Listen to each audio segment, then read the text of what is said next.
குறைந்த விலை, நிறைந்த தரம், தங்கள் தேவைகள் அனைத்தும் ஒரே இடத்தில். ஜெயச்சந்திரன். வேல்ஸ் இன்டர்நேஷனல் ஐஸ்வர்ய கணேஷ் தயாரிப்பில் கௌதம் மேனன் இயக்கத்தில் ஜோஷுவா இப்போது அமேசான் பிரைமில் கண்டு கழியுங்கள். இந்த சம்மரை செம மெமரபிளான சம்மரா மாத்துங்க நம்ம VGP Universal Kingdom family amusement park. நாங்கள் சட்டப்படி தான் வர்றோம் அப்படின்னு திமுக. சட்டம் என்பதே ஒன்றும் கிடையாது. பொன்முடிக்கு 3 ஆண்டு தண்டனை விதிக்கிறான். கீழ்கோர்ட்டில் அவன் தப்பித்து கொண்டு விடுகிறான் சட்டம். மேற்கோர்ட்டில் அவனை நிறுத்தி வைக்கிறார்கள் சட்டம். நீதிபதியினுடைய இன்டர்பிரிட்டேஷன் டு லா என்ன என்பது தான் சட்டம். இதுதான் மோடியும் குற்றச்சாட்டில் சொல்கிறாரு. அங்கே இந்தியா கூட்டணியில் இருக்கிறது எல்லாமே வாரிசுகளை தான், அவங்கள காப்பாற்றிக்கணும்னு சொல்லிட்டு தான் இருக்காங்க, அதனால பிஜேபிக்கு வாக்களியுங்கள் அப்படின்னு மோடி. அடாவடித்தனம், உங்களுடைய அடாவடித்தனம். எங்கேயாவது உலகத்தில் ஒரு நினைத்தால் வேண்டாதவன் எதிரி எல்லாம் அமலாக்கத்துறை, சிபிஐ எல்லாரையும் ஏவுவது அடாவடித்தனம். ஒரு ஃபேசிஸ்ட் அரசாங்கம் மோடியினுடைய அரசாங்கம். மோடியினுடைய அரசாங்கம் தொடர்ந்து இருக்குமானால் நாட்டிலே ஜனநாயகம் பட்டு போய்விடும். உங்கள் பர்சனலாக உங்கள் இதில் சொல்லணும்னா, நீங்கள் உங்களுக்கு காமராஜர் மேலே என்றைக்குமே தனியாக ஒரு பற்றுங்கிறது இருக்கும். அவங்க காலத்தில் இருந்த அந்த காங்கிரஸ் இதை பார்க்குறப்போ இன்றைக்கி விவசாயிகளுடைய போராட்டம், மணிப்பூர் அந்த இஷ்யூ இதெல்லாமே பெருசாக எடுக்காமல் காங்கிரஸ் இன்றைக்கி இருக்கிற அந்த சின்ன சின்ன விஷயத்தை மட்டுமே ஒருவேளை பெருசாக எடுக்கிறதுனால தான் கொஞ்சம் வளராமல் இருக்கிற மாதிரியான ஒரு விஷயம் தெரியுது. எனக்கு காங்கிரஸ் மற்ற இடங்களில் எப்படி நடந்து கொள்கிறது என்று தெரியாது, தமிழ்நாட்டில் எப்படி நடந்து கொள்கிறது என்று தெரியும். ஆனால் அதிமுகவில் இருக்கக்கூடிய வேட்பாளர்களும் பெரிதாக முகம் தெரியாத வேட்பாளர்களாக இருக்கிறாங்க. அது அவங்களுக்கு ஒரு மைனஸ் பாயிண்ட்டு நம்ம எடுத்துக்கலாமா? நீங்கள் ஆகாத கவலைகள் படுகிறீர்கள். நான் சொல்கிறேன், நாட்டினுடைய சிக்கல்களை குறித்து இதை பற்றி ஏன் பேசவில்லை, நதிநீரை பற்றி பேசவில்லை, ஏன் 10 லட்சம் கொடு 1 லட்சம் கொடு.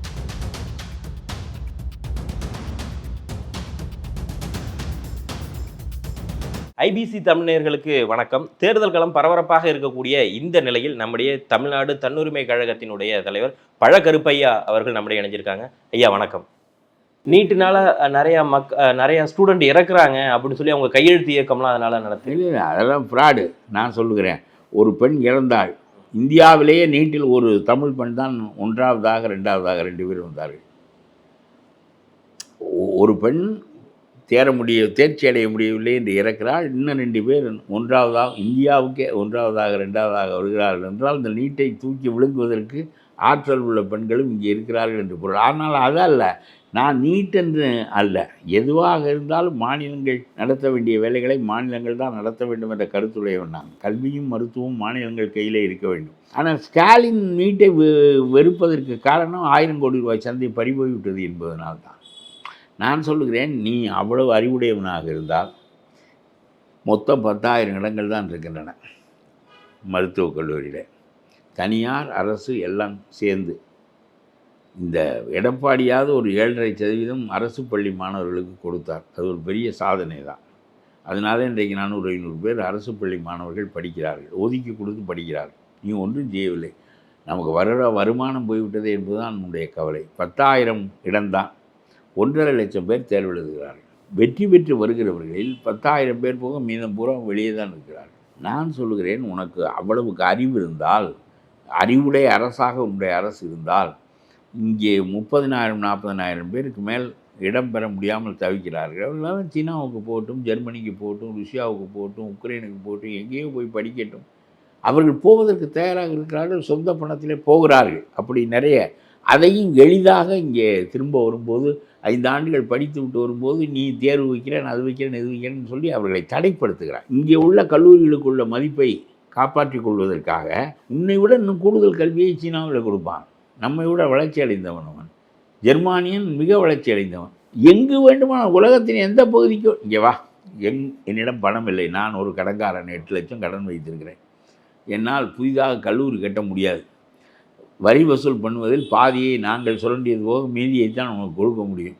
இதை நாங்களும் ஒப்புக்கொண்டிருக்கிறோம், நீங்களும் ஒப்புக்கொண்டிருக்கிறீர்கள். 50 ஆண்டுகளாக எங்களை நீங்கள் அகற்றுவதில்லை என்று சொன்னால் அதனுடைய பொருள், சரி ஏதோ பரவாயில்லை, 40% நீ எடுத்துக்கொள், 60%க்காக திட்டம் போடு என்பது தான், ஏற்றுக்கொண்டு விட்டீர்கள் என்பதுதான் பொருள்.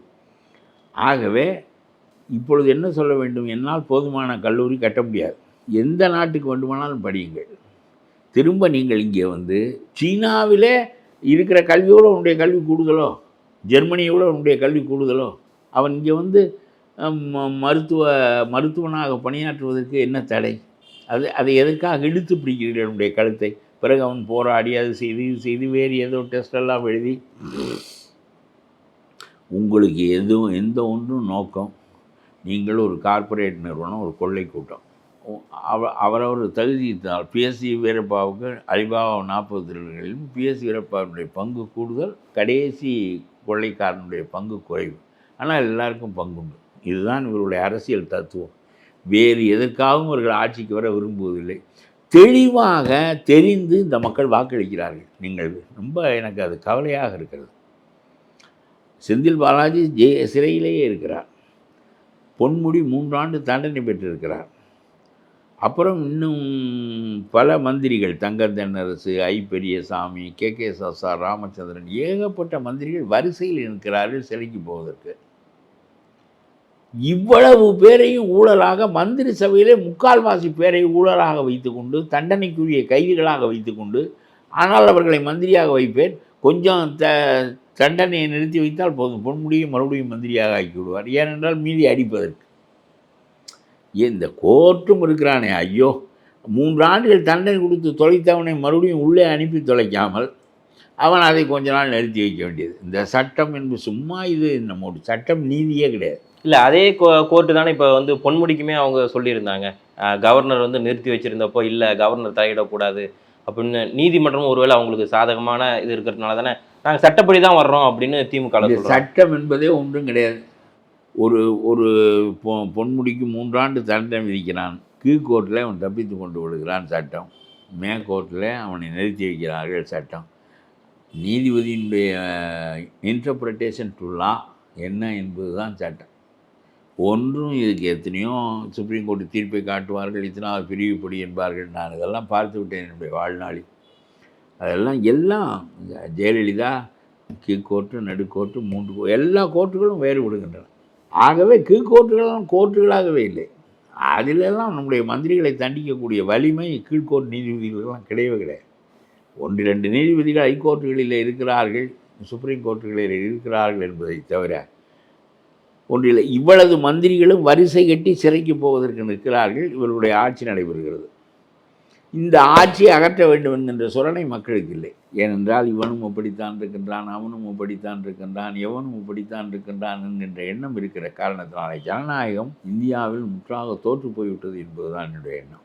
ஏனென்றால் ஒரு திருட்டு கூட்டங்களாக ஒவ்வொரு கட்சியும், எந்த கட்சி, லல்லு பிரசாத் யாதவ் யோக்கியனா, திமுக யோக்கியனா, வரிசையாக எந்த கட்சியை எடுத்துக்கொண்டு, சந்திரசேகர ராவ் ஊழலின் காரணமாக அவருடைய மகள் சிறையில் இருக்கிறார். எந்த கட்சியையாவது ஆகா பட்நாயக் ஒருவர் தான் யோக்கியமாக ஒரிசாவிலே அரசாளுகிறார். நமக்கு தெரிய பட்நாயக் ஒரு ஆள் ஒரிசா 30 ஆண்டுகளாக ஆட்சியில் இருக்கிறார். திருமணம் இல்லை, ஒன்றும் இல்லை. அவர் வாட்டுக்கு ஆட்சியில் உட்கார்ந்து கொண்டு தன்னுடைய மக்களின் நன்மை, மைய அரசினுடைய அரசியலில் எல்லாம் ஈடுபடுவதில்லை. தன்னுடைய மக்கள் அவர்களுக்கு என்ன செய்யலாம், அதோடு முடிந்தது. அவர் தகப்பனார் இருந்தார். பிறகு இப்பொழுது இவர் இருக்கிற வாரிசாக வருகின்ற போது நேர்மையாக இருக்கிறானே, இவன் வாரிசாக வருவதே திருடுவதற்கு தானே வருகிறான். இதை தான் மோடியும் குற்றச்சாட்டில் சொல்கிறாரு. அங்கே இந்தியா கூட்டணியில் இருக்கிறது எல்லாமே வாரிசுகளை தான், அவங்கள காப்பாற்றிக்கணும்னு சொல்லிட்டு தான் இருக்காங்க, அதனால பிஜேபிக்கு வாக்களியுங்கள் அப்படின்னு மோடி. அடாவடித்தனம், உங்களுடைய அடாவடித்தனம். எங்கேயாவது உலகத்தில் வந்து ஒரு நினைத்தால் வேண்டாதவன் எதிரியெல்லாம் அமலாக்கத்துறை, சிபிஐ எல்லாரையும் ஏவுவது அடாவடித்தனம். ஒரு ஃபேசிஸ்ட் அரசாங்கம் மோடியினுடைய அரசாங்கம். மோடியினுடைய அரசாங்கம் தொடர்ந்து இருக்குமானால் நாட்டிலே ஜனநாயகம் பட்டு போய்விடும். பட்டு போன பிறகு அவர்களே நம்முடைய புட்டின் கிட்டின் இவர்கள் மாதிரி புட்டப்பாகி விடுவார். இதே நேரத்தில் டைம்ஸ் ஒரு கருத்து கணிப்பு வந்து வெளியிட்டுறாங்க. அதில் வந்து என்ன சொல்லியிருந்தாங்க அப்படின்னா, முதலிடத்தில் திமுக, இங்கே தமிழகத்தை பொறுத்தவரை திமுக அதிக இடங்கள் இருக்கும், அதற்கு அடுத்தபடியாக 2ஆம் இடத்துல வந்து பாஜக இருக்கும் அப்படிங்கிறத சொல்லியிருக்காங்க. அவங்க சொல்கிற மாதிரி அந்த அளவுக்கு வளர்ந்துட்டாங்களா? அதெல்லாம் வளர்ச்சி இல்லை. நீங்கள் சொல்லுகிற ஆள் பூராவும் ஆளுக்கு ஒரு கங்காருவினுடைய பைக்குள் குட்டி இருப்பது போல் இவனெல்லாம் எல்லா பத்திரிகைக்காரன், எல்லா நியூஸ் சேனல்களுமே எவனாவது ஒருவனுடைய பைக்குள்ளே இருக்கின்றன. அவர்களுக்கு சார்பு இருக்கிறது. ஆகவே இவர்கள் பத்திரிகையில் முன்பெல்லாம் வந்தால் பொதுவானது என்று கருதுவார்கள். இப்பொழுது அப்படியெல்லாம் இல்லை. எந்த பத்திரிகையை எடுத்துக்கொண்டாலும் அந்த பத்திரிகைக்கு ஒரு சார்பு இருக்கும், எந்த சேனலுக்கு ஒரு சார்பு இருக்கும். ஆகவே இவர்கள் சொன்னதினால் 2ஆவது இடத்துக்கு வந்தால், இன்னும் கொஞ்சம் விட்டால் முதலிடத்திலே இவர்கள் தான் இருக்கிறார்கள் என்று கூட சொல்லுவார்கள். அதெல்லாம் உண்மையை பேசுவதில்லையே. பத்திரிகைகள் கோர்ட்டு பெருமளவுக்கு கெட்டு போய்விட்டது. பத்திரிகைகள் முக்காலே அரைக்காலே 3 விஷம் கெட்டு போய்விட்டது. லெஜிஸ்லேச்சர் விங் 100க்கு 100 கெட்டு விட்டது. ஆனால் தேர்தல் பத்திரங்கள் தொடர்பாக வந்து கோர்ட்டு கொஞ்சம் நியாயமாக நடந்திருக்கு, நம்ம ஒத்துக்கலாமா? மனசாட்சிப்படி அது பார்க்க 2 நியாயமாக நடக்கிறது. எவ்வளவோ காரியங்கள் நடக்கலாம். 20 ஆண்டுகளாக வழக்குகளை வைத்து கொண்டு போதுமான நீதிமன்றங்கள் இல்லாமல் சாதாரண மக்களெல்லாம் சாகிறார்கள். விடிந்தால் எழுந்தால் பொன்முடி வழக்கை நிறுத்த வேண்டுமா இல்லையா? இந்த வழக்குகள் தான் நீங்கள் நடக்கின்றன. ஓபிஎஸ்க்கு என்ன செய்வது? இதுதான் சுப்ரீம் கோர்ட் எடுத்தாலும் சரி. 20 ஆண்டுகளாக வழக்குகளெல்லாம் வரிசை கட்டி இருக்கின்றன. சாதாரணமான மனிதர்கள், அவர்களுடைய சொத்து வழக்குகள், பிற வழக்குகள் எல்லாமே 20 ஆண்டுகளாக நீதிமன்றத்தில் இருக்கின்றன. போதிய நீதிமன்றங்கள் இல்லை, போதிய நீதிபதிகள் இல்லை. அந்த வழக்குகள் இவ்வளவு வரையறைக்கு பிறகு வைத்திருக்கக்கூடாது என்கின்ற நியதி இல்லை. இந்த வெட்டி பயல்கள் இவர்களுக்கு போய் இவனுக்கு சின்னம் கொடுக்க வேண்டும், அவனுக்கு அது கொடுக்க வேண்டும், இவனுக்கு இது கொடுக்க வேண்டும், இவனை நிறுத்தி வைக்க வேண்டும், தண்டனை இதுதான் கோர்ட்டுகளில் நடந்து கொண்டிருக்கிறது. விடிந்தால் அந்த பரபரப்பு இருக்கிறது. நீதிபதிகளும் அதை விரும்புகிறார்கள் என்று நான் நினைக்கின்றேன். சார், இப்போ நீங்கள் சொல்லியிருந்தீங்க சின்னத்தை பறிக்கணும் போகணும் அப்படின்னு. கடந்த சில நாட்களாக பார்த்தா தேர்தலுக்கு முன்னாடி பார்த்தோம்னா அந்த சின்னங்கள் போனதை பார்க்குறப்போ சொல்லியிருந்தாங்க. சாதாரணம். ஆனால் இதெல்லாம் செய்வார்கள். எல்லாமே பாஜக கூட்டணியில் இருக்கவங்களுக்கு அட்டூழியங்கள். பாஜகவை இவன் என்ன தன்மையுடையவன் என்று வெளிப்படுத்துவதற்கு இது பெரிய விஷயம் இல்லை. இதை விட 100,000 செய்கிறார்கள். அவர்கள் பாசிச அரசே நடத்துகிறார்கள். இது போய் இந்த சின்னம் இவனுக்கு கொடுக்கவில்லை, அவனுக்கு கொடுக்கவில்லை என்பதை பெரிதாக பேசுகிறீர்கள். தேர்தல் கமிஷனரே அவன் தானே போடுகிறான். அதை பற்றி வருத்தப்படவில்லையே நீங்கள்? இவனுக்கு சின்னம் போய்விட்டது, என்ன சின்னம் போகாமல் என்ன செய்யும்? தேர்தல் கமிஷனரை நியமிக்கின்ற அதிகாரம் 3 பேருக்கு இருக்க வேண்டும். ஒன்று தலைமை நீதிபதி, இன்னொன்று தலைமை அமைச்சர், இன்னொரு எதிர்க்கட்சி தலைவர். ஆனால் இவர் தன்னுடைய மந்திரியை வைத்துக்கொண்டு நியமிக்கிறார். இப்பொழுது இருக்க தேர்தல் கமிஷனர்கள் 3 பேரும் மோடியால் நியமிக்கப்பட்டவர்கள், அதிகாரிகளாக இருந்தவர்கள். அவர்கள் என்ன செய்வார்கள்? உங்களுடைய சின்னத்தை புழுங்குவார்கள், வேண்டுமானால் ஓட்டு போட்டியை மாற்றி வைப்பார்கள், எல்லாம் செய்வார்கள். அதற்காகத்தானே சுப்ரீம் கோர்ட் எப்படி சுப்ரீம் கோர்ட் நீதிபதிகள் யாருடைய தயவாலும் நியமிக்கப்படக்கூடாது என்று விரும்புகிறோமோ அது மாதிரி தேர்தல் commission equal to supreme court judges. நம்ம தேர்தல் கமிஷனர்கள் இருக்கிறார்களே, அவர்கள் அட்டர்னி ஜெனரல், இப்படியெல்லாம் சில 4-5 துறைகள் இருக்கின்றன. அவர்களெல்லாம் யாருக்கும் கட்டுப்பட தேவையில்லை. தேர்தல் கமிஷனரால் மோடியினுடைய தேர்தலை தள்ளி வைக்க முடியும். ஒரு தேர்தல் கமிஷனர் தான் இந்திரா காந்தியை பதவி செல்லாது என்று இறக்கிவிட்டார். அப்படியானால் எவ்வளவு நியாயமாக அந்த அதிகாரிகள் தேர்வு செய்யப்பட வேண்டும், ஆணையர்கள் தேர்வு செய்யப்பட வேண்டும். இல்லையே, இதற்கு போய் நீங்கள் சின்னம் கொடுக்கவில்லை என்பதை பெரிதாக பேசுகிறீர்கள். தேர்தல் கமிஷனரே முறைகேடாக நியமிக்கிறார்கள், அப்புறம் எல்லாமே முறைகேடாகத்தான் நடக்கும். உங்களுக்கு என்னமோ இந்த ஒரு இதை பீத்து கொண்டு ஆகாததை உங்கள் பர்சனலாக உங்கள் இதில் சொல்லணும்னா, நீங்கள் உங்களுக்கு காமராஜர் மேலே என்றைக்குமே தனியாக ஒரு பற்றுங்கிறது இருக்கும். அவங்க காலத்தில் இருந்த அந்த காங்கிரஸ் இதை பார்க்குறப்போ இன்றைக்கி விவசாயிகளுடைய போராட்டம், மணிப்பூர் அந்த இஷ்யூ இதெல்லாமே பெருசாக எடுக்காமல் காங்கிரஸ் வந்து இன்றைக்கி இருக்கிற அந்த சின்ன சின்ன விஷயத்தை மட்டுமே ஒருவேளை பெருசாக எடுக்கிறதுனால தான் கொஞ்சம் வளராமல் இருக்கிற மாதிரியான ஒரு விஷயம் தெரியுது. எனக்கு காங்கிரஸ் மற்ற இடங்களில் எப்படி நடந்து கொள்கிறது என்று தெரியாது, தமிழ்நாட்டில் எப்படி நடந்து கொள்கிறது என்று தெரியும். நான் முதலில் சொன்னது போல் சிதம்பரம், அழகிரிசாமி, இந்த திருநாவுக்கரசு, இளங்கோவன், இந்த 10 பேரையும் காங்கிரஸை விட்டு வெளியேற்றி விட்டு புதிதாக ஆட்களிடம் கொடுத்தால் அந்த காங்கிரஸ் வளரும். 50 ஆண்டுகளாக அந்த காங்கிரஸை வளர விட மாட்டேங்கிறார்கள். எப்பொழுது பார்த்தாலும் கூட்டணி கட்சி திமுகவுக்கு காலை நீக்கி கொண்டு தான் எப்படியாவது எம்பி ஆகிவிடும். வந்தால் அங்கே அரசாங்கம் வந்துவிடும், அதில் போய் நாம் மந்திரி ஆகிவிடலாம். இப்பொழுதுதான் மோடியின் காரணமாக அவர்களெல்லாம் சும்மா கிடக்கிறார்கள். அப்படி இருந்தாலும் எம்பி ஆகிவிட வேண்டும், அதற்குரிய சலுகைகளை பெற வேண்டும். இப்படி ஒரு மாநிலங்களும் இருக்கின்றன என்று சொன்னால், இதை ஒழுங்குபடுத்த அவர்களால் முடியவில்லை என்று சொன்னால், எவ்வளவு தூரம் இந்தியா முழுவதும் நடந்தாலும் இதுதான் நிலைமை. புதிதாக என்ன சொல்ல விரும்புகிறீர்கள்? நான் சொல்லுகிறேன், இந்தியாவினுடைய காங்கிரஸ் கட்சியினுடைய கூட்டறிக்கையில், தேர்தல் அறிக்கையில் நதிநீர் பிரச்சனையை பற்றி ஒன்றுமே இல்லை. அதை நாங்கள் தீர்ப்போம் என்கின்ற பேச்சே இல்லை. மேகதாதுவுக்கு இங்கே 2 பேரும் முட்டிக்கொண்டு 2 பேரும் சேர்ந்து ஓட்டு வாங்கி கொண்டு மறுபடியும் 2 பேரும் முட்டிக்கொள்ள வேண்டியதுதான். என்ன பயன் என்று கேட்கிறேன் நான். இதை சட்டபூர்வமாக ஆக்கு, அதற்கு ஒரு வரிசை நதிநீர் ஆணையத்தை அதை விட்டு நான் 1 லட்ச ரூபாய் கொடுக்குறேன் என்று தானே ஓட்டு வாங்க பார்க்கிறான். மைய அரசுக்கான சிக்கல்கள் எவ்வளவு இருக்கின்றன. மலை வளங்கள், நதி வளங்கள், மினரல்ஸ் என்று என்னென்னமோ இருக்கிறது. எல்லாவற்றையும் என்ன செய்ய வேண்டும், எப்படி பகிர வேண்டும், இராணுவம், அயல்நாட்டு விவகாரம், அந்நிய நாட்டு ஆக்கிரமிப்பு, இவ்வளவு விவகாரங்கள் நாம் எதிர்கொள்ள வேண்டிய நிலையில் இருக்கின்றன.